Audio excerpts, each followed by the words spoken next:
అయితే నా జీవితంలో జరిగినటువంటి ఒక సంఘటనను మీకు చెప్తాను.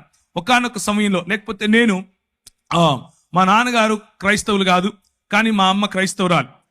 మా అమ్మ ఎక్కువగా క్యాథలిక్ సంఘాలకు వెళ్ళేది. నేను క్యాథలిక్ సంఘాల్లోనే మా పేరు పెట్టారు, క్యాథలిక్ సంఘాల్లోనే మేము ఎదిగాను.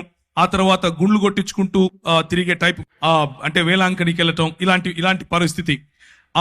నేను చిన్నతనంలోనే తల్లిని విడిచి హాస్టల్కి వెళ్ళిపోవటం, అక్కడ ఉండటం. ఆ తర్వాత 10వ తరగతి మా ఊరు కడప, మా ఊరికి తిరిగి రావటం. ఆ ఊరిలో భయంకరమైనటువంటి అల్లరి, భయంకరమైనటువంటి గొడవలు, భయంకరమైనటువంటి ఫ్యాక్షనిజంలో పడిపోవటం. అలా పడిపోయిన తర్వాత ప్రభువు నన్ను రక్షించటం, నీవు లోకమునకు వెలుగై ఉన్నావు అన్నటువంటి మాట చేత నా జీవితాన్ని మార్చటం. ఒకానొక సమయంలో మరి కోల్పోయినటువంటి సంబంధాల కారణంగా నేను దుఃఖిస్తూ ఉన్న సమయంలో ఒక వ్యక్తి నన్ను సంఘానికి తీసుకుని వెళ్ళటం, లేకపోతే ఒక యూత్ మీటింగ్కి తీసుకుని వెళ్ళటం. అక్కడ నేను ప్రభువును తెలుసుకోవటం, నీవు లోకానికి వెలుగై ఉన్నావు అన్న విషయాన్ని ఆయన గుర్తు చేసి ఆయన నా జీవితంలో రక్షణ సువార్తను, నా జీవితంలో దేవుని రాజ్య సువార్తను ఆయన నాటినప్పుడు నా జీవితం మారిపోయింది.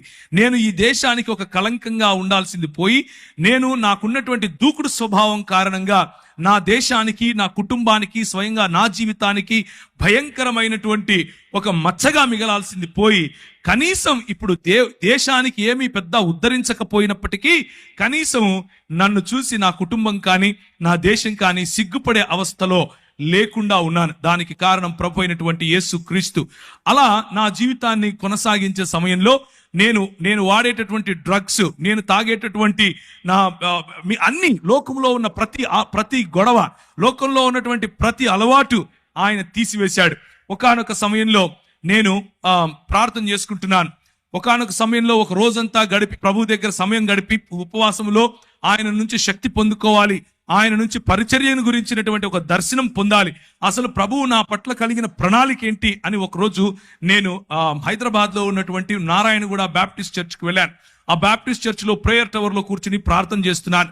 ప్రార్థన చేస్తున్న సమయంలో విపరీతమైనటువంటి ఒక కాంతి, విపరీతమైనటువంటి ఆ కాంతిని నన్ను ఆవరించటం, నేను తెలియని భాషలలో మాట్లాడటం, యేసుక్రీస్తు ప్రభువు యొక్క ఆవరణ, యేసుక్రీస్తు ప్రభువు యొక్క సన్నిధి, పరిశుద్ధాత్ముని యొక్క కృమరింపు నా జీవితంలో నేను గమనించాను.